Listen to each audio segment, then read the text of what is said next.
E que muito contribui, muito com tudo isso. Vamos começar sem mais demora.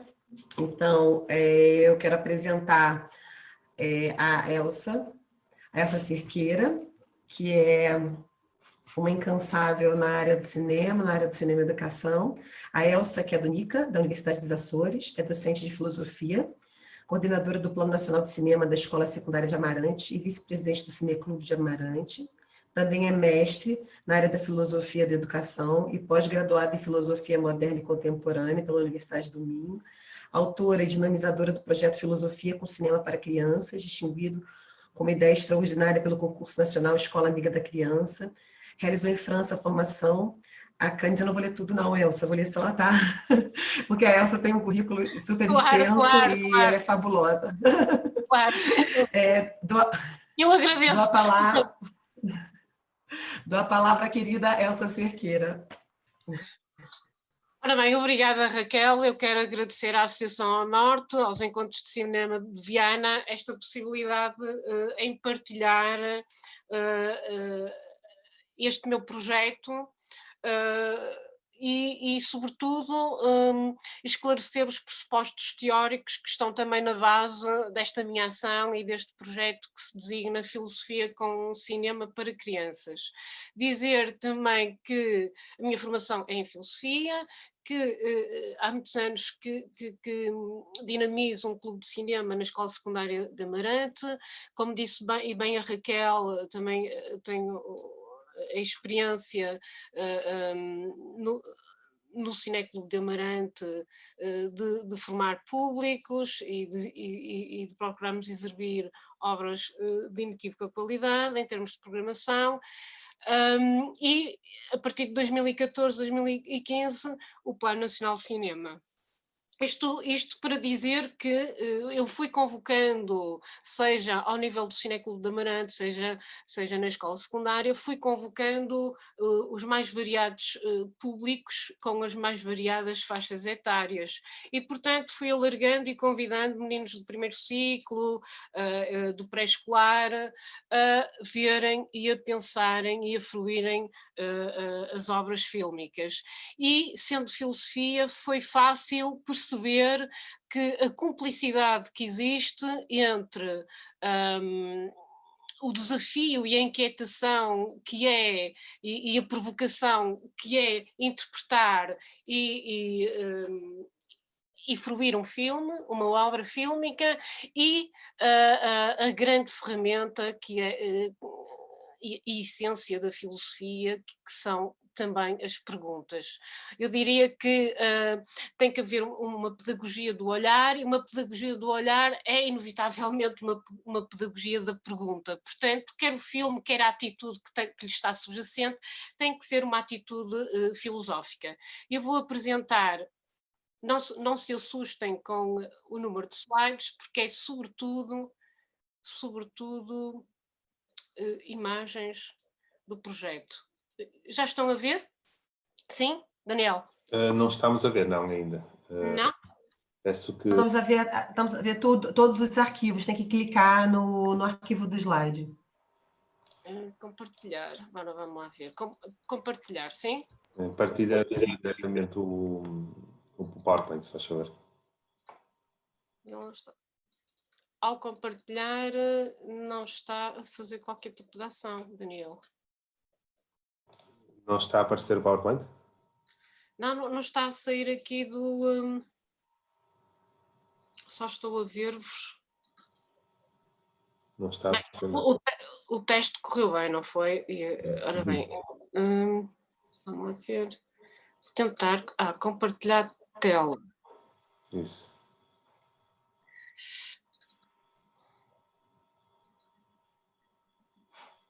E agora? Não estamos a ver. Olha, experimenta fazer assim.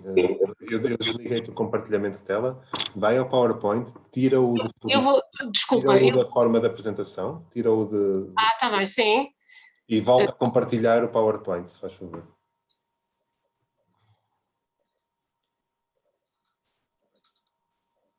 Então eu vou compartilhar um que não está na forma de apresentação. Às vezes pode haver algum pequeno problema por estar já em formato de apresentação.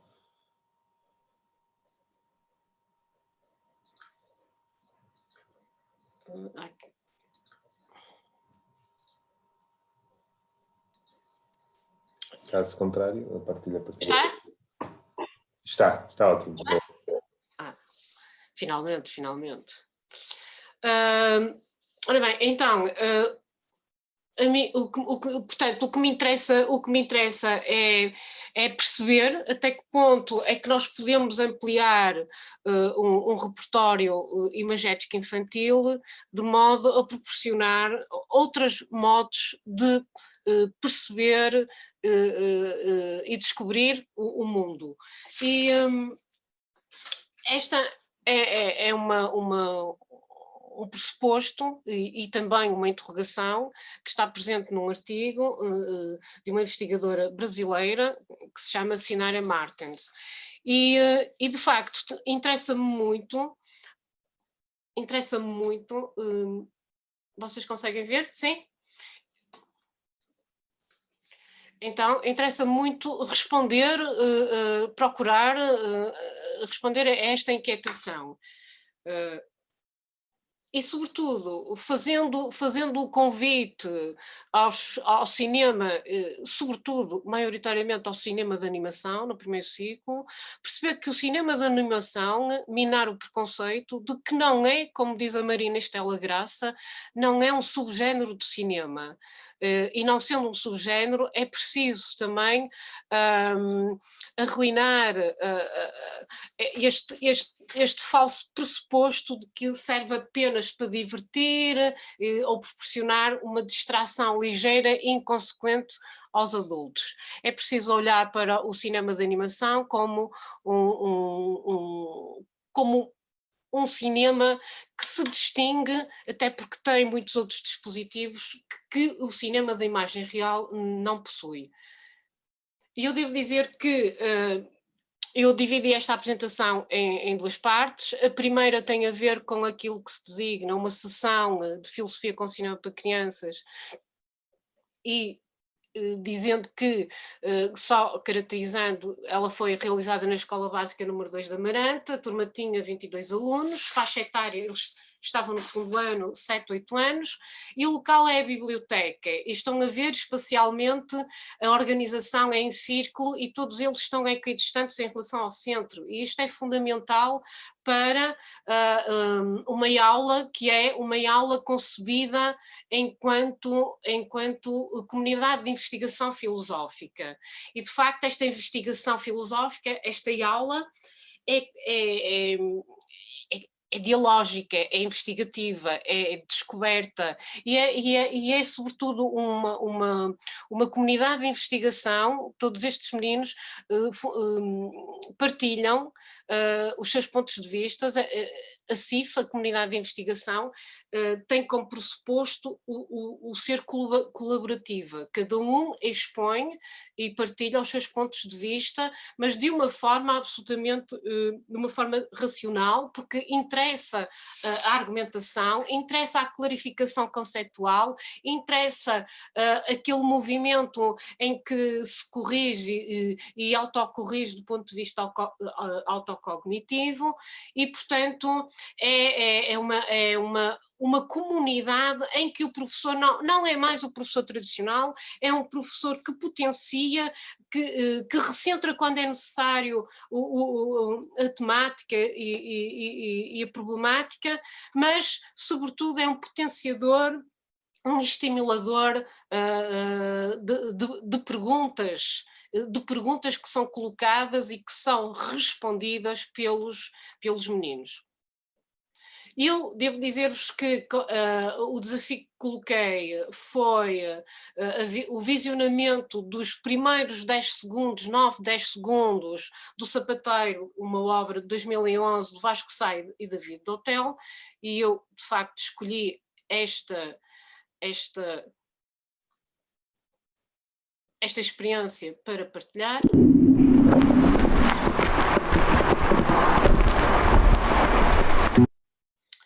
E só exibi, devo dizer-vos, os primeiros 10 segundos, 9 segundos. Eu vou voltar a repetir.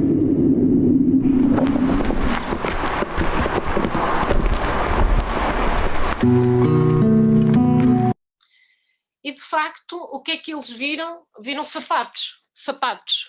E em termos de dinâmica da sessão, provocou automaticamente um estranhamento e a curiosidade e o espanto, e portanto propicia este sentimento às questões e há um diálogo que se pretendiu, um diálogo em comunidade e portanto de partilha e de construção colaborativa de pontos de vista.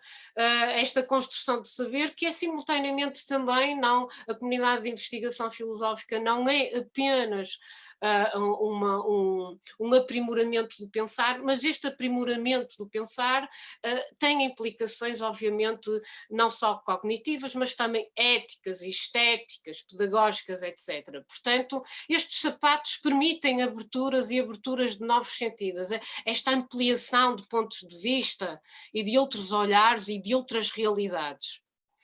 E, de facto, houve imensas questões que foram sendo colocadas, o que são os sapatos, estas foram as questões que foram mais importantes, os sapatos são pessoas, o que é ser pessoa, os sapatos são iguais, porque é que deitamos os sapatos velhos ao lixo, dizer que há, de facto, outro tipo de questões que foram excluídas aqui da apresentação, mas que tinham sempre subjacentes algum tipo de conceitos, por exemplo, quem compra os sapatos, ou quando vai comprar o sapato, quem é que escolhe, esta questão do hábito, as marcas são importantes nos sapatos, a questão do consumismo, a questão se os sapatos, se nós é que levamos os sapatos, ou os sapatos é que nos levam, e teríamos uma problemática aqui da liberdade e até do determinismo. Aqui o sapato é igual ou não é igual, e a questão da igualdade e da diferença. Eu devo dizer que de toda a comunidade de investigação filosófica elege ela própria uma questão a ser abordada e a ser aprofundada. E porque um dos objetivos maiores é, de facto, este aprimoramento do pensar, segundo, obviamente, um pensamento lógico e o desenvolvimento de operações como o exemplificar, o classificar, o generalizar, etc. E, portanto, eles escolheram esta questão que é: será que os sapatos são pessoas? E, curiosamente, algumas das respostas, e isto dá-nos uma certa dinâmica e o fluir da sessão, foram: nós temos sentimentos, portanto, por comparação e exclusão, e os sapatos não, as pessoas têm, e o coração faz tum-tum, portanto, a questão do som, da sonoridade, ou então que as pessoas pensam e fazem perguntas, e outro tipo de questões estão sempre subjacentes ou são sempre convidadas para a comunidade de investigação. Podem não ser objeto naquela sessão, mas em sessões mais tarde, retomando, fazem perguntas, as pessoas pensam, e onde é que estão as perguntas? E dizia um menino: as perguntas estão no cérebro, mas será que o cérebro é igual à mente? Olhem que excelente questão. E depois houve uma outra apreciação e um outro juízo. Nós temos um aparelho digestivo, temos pulmões, temos pele, mas a pele é a pele dos sapatos, e a pele dos sapatos é a nossa sola, e a nossa sola é as costas, portanto, aqui uma analogia. E outra menina dizia que se fecharmos os olhos podemos imaginar que os sapatos são pessoas, e isto de facto remete para a diferença entre o real e o imaginário, ou que se o real pode ser imaginário, ou então esta atitude de fechamento de olhos para pensar de outra forma e perceber a imaginação um outro tipo de pensamento. E de facto há uma análise ao nível das cores ou da técnica, dos espaços, dos próprios sons, da temporalidade em relação à curta-metragem que foi sendo também convocada. Sempre questões e delimitação conceitual. A ficha técnica é importante, dependendo da faixa etária, são convidados a fazer a ficha técnica, sempre a responderem, ou então a assinalarem com estrelinhas ou borboletas, etc., e a avaliarem o próprio filme. E o que eu quero dizer é que este caminhar através do diálogo é um caminhar que é solidário e é um caminhar investigativo, e é um caminhar que permite este desenvolvimento cognitivo, este desenvolvimento também em termos afetivos e em termos estéticos também. Dizer que esta sessão, e foram múltiplas as sessões com esta curta-metragem, esta primeira parte e eu acabei por resumir de uma forma muito minimalista, mas devo dizer que a convite de Rita Furtado, da Universidade Federal de Goiás, vai sair um artigo num livro que se chama Cinema e Formação, e portanto terão de uma forma aprofundada toda a dinâmica desta sessão. Mas a mim interessa-me que os filmes e que o cinema possa potenciar outro tipo de desenvolvimento.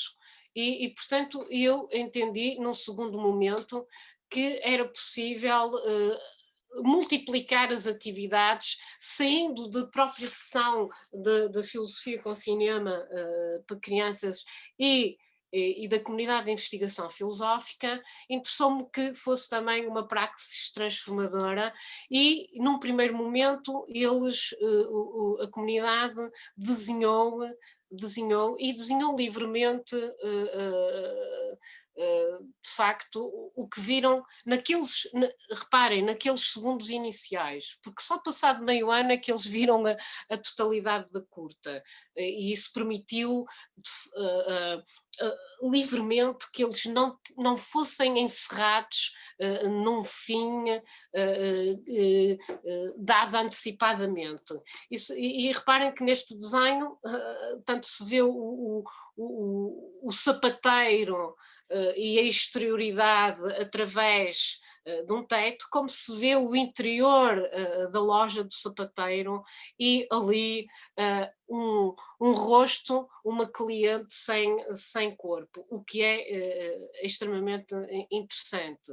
De facto, eles foram desenhando e foram também fazendo recortes e colagens, e depois eu percebi que nós estávamos a escassos 140 metros de um sapateiro, aqueles nunca tinham ido, à exceção de ver um sapateiro real. Então nós saímos do sapateiro fílmico para o sapateiro real. E quem é um sapateiro real?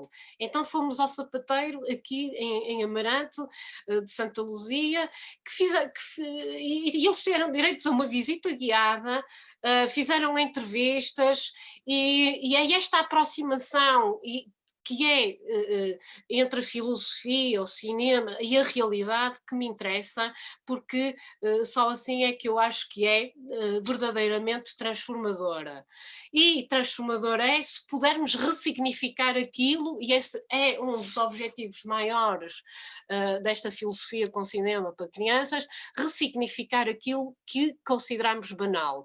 E então houve a possibilidade e a ideia de irem recolhendo, irem levando para a escola sapatos velhos, a questão do que é isto de ser velho e porque é que deitamos fora os sapatos. E então eles foram levando sapatos do menino mais novo, do irmão, do avô, do primo, do pai, da mãe, etc., variadíssimos. E então dei-me conta que estávamos a desinventar os objetos, como dizia o Manuel de Barros, não é? Tal como ele fez em relação ao pente, dar aos sapatos outras funções que não fossem de caminhar, ou então caminhar metaforicamente por outros reinos e por outros caminhos. E então eles foram, devo dizer que eles foram, eu vou retomar aqui, fizemos a árvore dos sapatos, e cada menino foi ao centro e retirou o sapato que tinha levado. E fizeram uma história, contaram a história daquele sapato, uma história que era um misto de real e fictícia, e de ficção, porque souberam dizer de quem era o sapato, o que é que o sapato já tinha ido ao futebol com ele, já tinha ido ao cinema, etc., já tinha ido à escola, já tinha ido às atividades extracurriculares. Portanto, eles traçaram uma genealogia, uma história, uma biografia deste sapato e de facto estão a dar a possibilidade que o sapato tenha outras formas e outras significações e outra simbologia. Fizeram a pegada cromática dos sapatos em papel de cenário. E, inclusive, eu percebi que era possível, e com a professora Arminda, também transformar, não só filosoficamente, os sapatos já eram perguntas inquietantes e desafiantes, como matematicamente também não deixam de ser problemáticos. As perguntas são de diferente natureza, obviamente, entre a filosofia e a matemática, mas são desafios também. E eles foram... Elsa, peço desculpa te interromper essa explanação super interessante, mas faltam 2 minutos, tá bem? Sim. Obrigada. Desculpa, obrigada. Então, dizer que também que eles foram fazendo algumas contradições espontaneamente, a partir até do livro A Contradição Humana, de Afonso Cruz. Fizeram o palavrário, um sapatário, no fundo, inventaram palavras a partir do sapato, sapa-tinta, sapa-felicidade. Estamos neste momento, porque este é um projeto que se prolonga no tempo e é intermediado por outras curtas-metragens e outras análises, sapa personagens, estamos a fazer uma história colaborativa e coletiva para ser depois representada e obviamente que saindo do filme voltamos ao filme e voltamos fundamentalmente à Casa Museu de Vilar, que para mim é fundamental esta viagem ao museu de Vilar, do Abi Feijó e da Regina Pessoa. É fundamental que eles vejam todos os instrumentos de pré-cinema, os brinquedos ópticos, mas mais do que isso, houve a possibilidade deles voltarem a estar dentro de um filme, desta vez com os seus sapatos. E, rapidamente, se me dás autorização, Raquel... Claro que sim, fica. Sim. Ainda tem mais 1 minuto. E, portanto, em stop motion, de facto, para eles perceber, nesta mini oficina orientada por Avis Feijó, perceber como é que os sapatos, todos aqueles sapatos que ganharam uma dimensão afetiva, que estavam na curta-metragem do Sapateiro, do Vasco Sá, e saíram da curta e se transformaram num sapatos reais e voltaram a serem configurados num pequeno filme e numa pequena animação, foi mágico, devo dizer-vos que foi absolutamente mágico. E dizer que com este projeto se pretende educar o olhar para que eles possam pensar, sentir, imaginar, eu diria, livremente, e de uma forma intensa. Dizer que estas sessões, o importante não é esta temporalidade, enfim, que vocês nesta apresentação foram percebendo com estas atividades, mas é a intensidade com que eles vivem o momento e com que eles captam e desabrocham e pensam filosoficamente sobre os filmes e sobre si próprios e sobre o mundo e sobre a construção e esta possibilidade de se fazerem crianças continuarem a crescer sendo este o objetivo ou a finalidade deste projeto que dinamizo e que continuarei a dinamizar em Amarante e fora de Amarante. Portanto, aqui temos no fim algumas apreciações dos meninos, e desde que eles se façam sentir mais livres e tenham perguntas imaginatórias, não são só eles que estão felizes, eu também fico feliz. Obrigada. Obrigada, Elsa. Muito, muito boa essa apresentação, seu projeto. Nossa, estou encantada, mas a gente deixa para conversar no final, né? Obrigada, essa coisa de ver e depois de sair e voltar é giro. Eu peço desculpa que não falei o título da sua comunicação. A comunicação da Elsa chama-se A Utopia no Reino dos Possíveis, Filosofia com cinema para crianças. Muito obrigada.